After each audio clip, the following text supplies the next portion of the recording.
Well, this is our wall that I like to brag about because it has many of our therapist licenses and specialty certifications.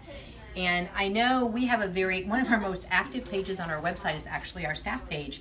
And we have our therapists do bios because I know it's really important as a parent, because I'm that parent. I want to know exactly the level of training the therapist that my kiddo's seeing has. So if you go to our website, it's by location. You can look at that, and we share staff with our Mansfield location sometimes, so make sure you check out that page also.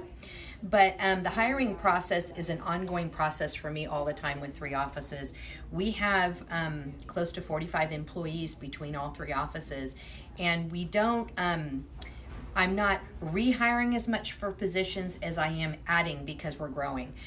So this process is ongoing. We have ads going all the time because I'm trying to catch the best candidates for the position in admin, occupational speech, and physical therapy.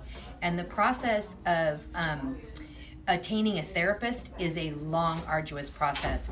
I get way more resumes than I end up hiring. I would say I probably end up interviewing maybe 20% of the ones that I get. I screen them. I look at their level of training. I look at their level of commitment, their interpersonal skills. We look at their skill set. We also look at their continuing ed and where they did their field works.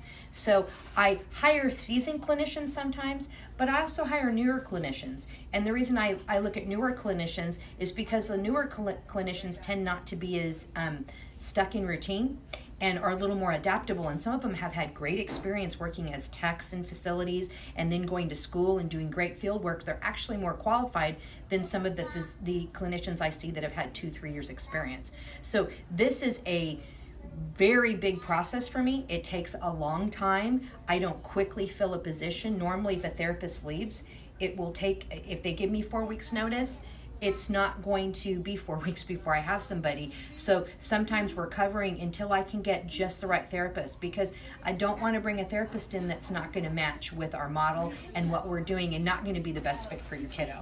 So I like to explain this ever so often, remind families that I'm very mindful of the difficulty with scheduling because I have it with my own son, but I always also want to make sure that we're getting the best therapist for your kids.